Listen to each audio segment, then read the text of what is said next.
Jeff Coffin, saxophonist, composer, do a lot of education stuff. Nobody is going to sound like anybody else. You can imitate, and that's a very good thing to be able to do, to be influenced by other players. But realize that you're going to always have your own unique sound, no matter what instrument you play.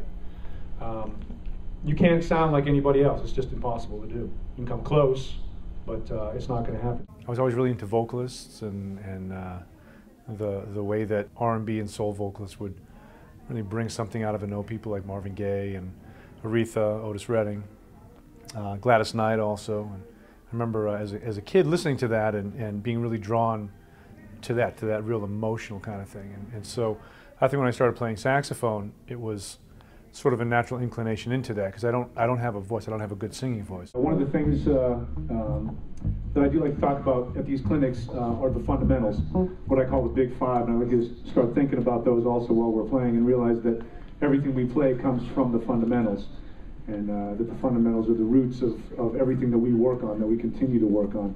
And what I consider to be the big five, and I've yet to find anything that doesn't come under these categories. One is articulation, one is harmony, one is rhythm and time, one is tone and dynamics, and at the very top of that pyramid, what I consider to be the most important thing to be working on are listening skills. I always tell students that you can't work on any of these fundamentals if you're not listening. How I feel like improvisation is a revolutionary music. I think it's also very brave music. It can be anyway. It can also be very fearful. But I think it has the potential to make people brave, or braver.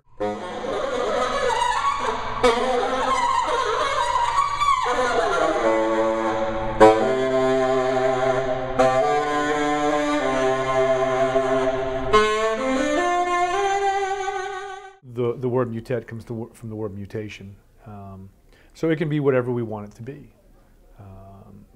Personnel has changed through the years also. This particular incarnation I've been trying to get together for a number of years.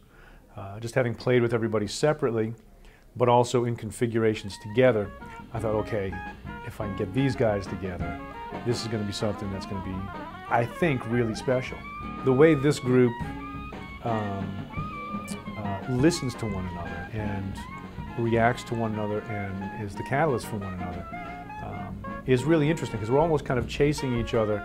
As people get better, we start to learn a little bit more about where they are musically, but you can't really catch anybody because they're always progressing and always learning. So it's putting us in different places musically also and compositionally. You know, we just enjoy playing with one another, and I hope that shows. You know, I hope that, and it seems like people feed off of that also, and so we feed off of that. It's very reciprocal, you know.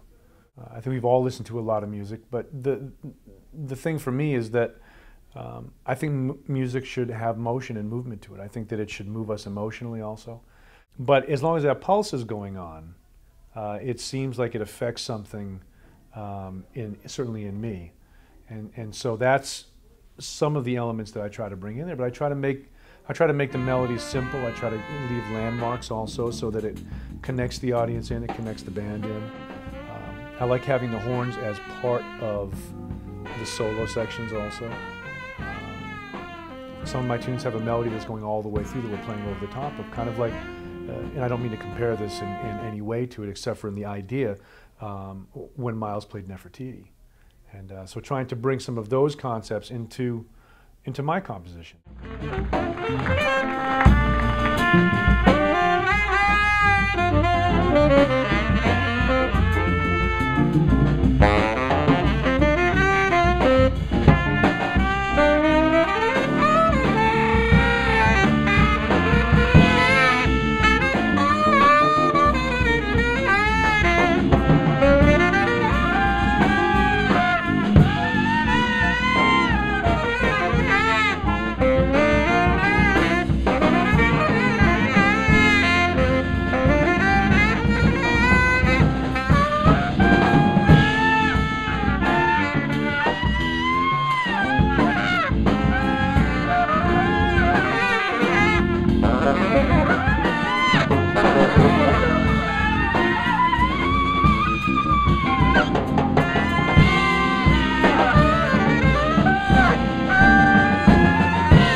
So there are those kinds of influences, you know, stuff that I'm drawing from that I'm interested in.